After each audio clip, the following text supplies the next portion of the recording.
नमस्कार दोस्तों, स्वागत है आप सभी लोगों का अपने चैनल ओबी पायलटर में। दोस्तों मैं ओम प्रकाश पाल आज आप सभी के बीच में लेकर के आया हूँ क्लास 9 मैथ बुक की, जो कि एनसीईआरटी पैटर्न पर आधारित है। इसका यूनिट 4 जिसका नाम दोस्तों है दो चरों वाले रैखिक समीकरण यानी कि linear equation in two variable. तो दोस्तों इस चैप्टर का आज हम सभी लोग इस वीडियो लेक्चर में समरी देखने वाले हैं। यानी कि किसी भी चैप्टर को स्टार्ट करने से पहले दोस्तों हमें उसके बारे में भली भांति जानकारी होनी चाहिए। यानी कि जो भी चीज़ें उस चीज़ में यूज होने वाले हैं उन सभी चीज़ों के बारे में आप सभी को आना जरूरी है। तो आइए दोस्तों हम लोग वीडियो को देर न करते हुए स्टार्ट करते हैं। तो दोस्तों हमने यहाँ पे लिखा है, जैसा कि पहले चैप्टर का नाम दिया गया है, तो इस चैप्टर के नाम में ही कुछ समझ लेते हैं। यानी कि यहाँ पे दिया गया है दो चरों वाले रैखिक समीकरण।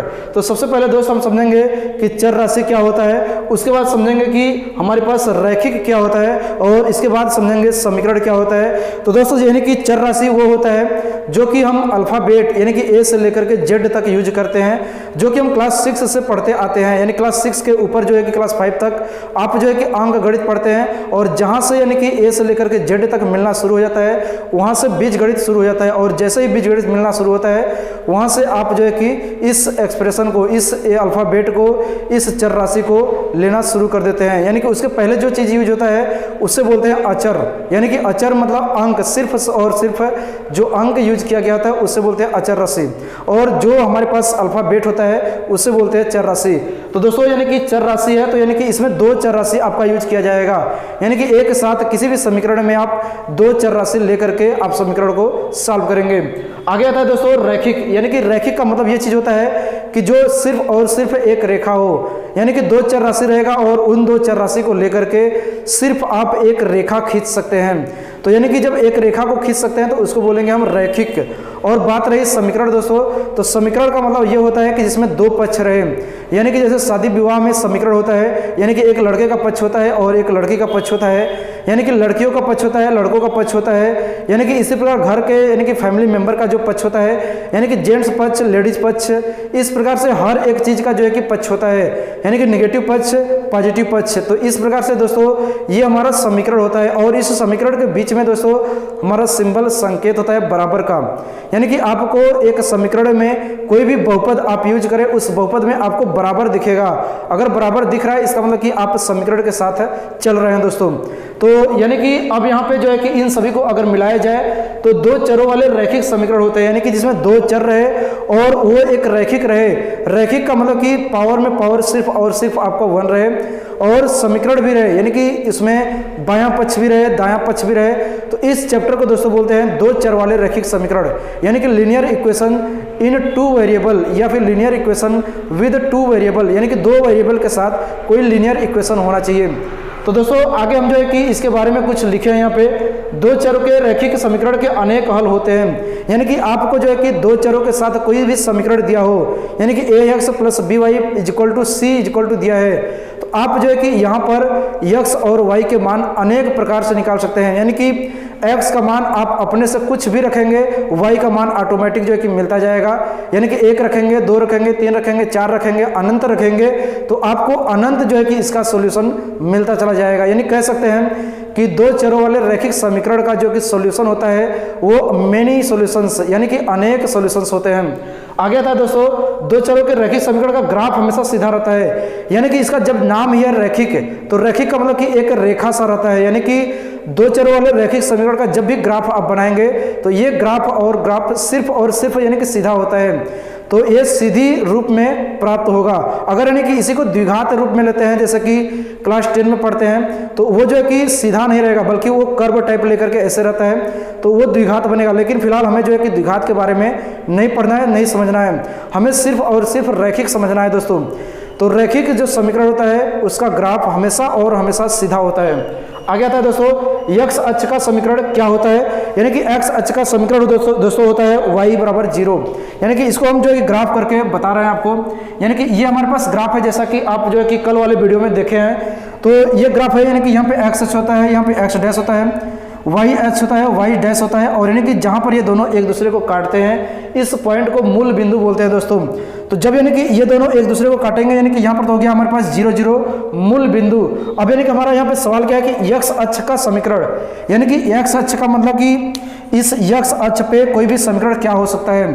तो इस x अक्ष पर या फिर x अक्ष का समीकरण चाहिए दोस्तों, तो y के लिए जो है कि न तो हम ऊपर बढ़ रहे हैं न तो जीरो नीचे बढ़ रहे हैं। यानी कहने का मतलब ये चीज है कि y का वैल्यू जो है कि हमारा यहाँ पे जीरो है। कहने का मतलब बस ये सिर्फ है, यानी कि x अक्ष का जब समीकरण पूछे तो सिर्फ आप लिखेंगे y = 0 दोस्तों। यानी कि इस x अक्ष पे समीकरण चाहिए हमको, तो यानी कि हम ना तो ऊपर बढ़ रहे हैं ना तो नीचे बढ़ रहे हैं, यानी कि y पे हम बिल्कुल न तो प्लस की ओर बढ़ रहे हैं न तो माइनस की ओर बढ़ रहे हैं, तो यानी कि y = 0 हो जाएगा। यही चीज अगर बोल दे कि y अक्ष का समीकरण दोस्तों, तो y अक्ष का यानी कि इस अक्ष का समीकरण, यानी कि इस अक्ष पे हमें समीकरण चाहिए। तो दोस्तों अगर हम इस अक्ष पे यानी कोई भी लाइन अगर ड्रा करेंगे तो हम x का न तो प्लस की ओर बढ़ रहे हैं न तो माइनस की ओर बढ़ रहे हैं। कहने का मतलब ये चीज कि x का वैल्यू वहां पे क्या होगा, 0 होगा, यानी कि x = 0। तो दोस्तों ये चीज है कि x अक्ष पे अगर आपको समीकरण चाहिए तो y = 0, अगर y अक्ष पे समीकरण चाहिए तो x = 0। इसी का उल्टा होता है दोस्तों, देखिए यहाँ पे x अक्ष के समांतर समीकरण। अब यानी कि समांतर की बात आ गई, यानी कि ये आपका x अक्ष है और यानी कि इसके समांतर मान लीजिए कि यहाँ पर कोई रेखा है।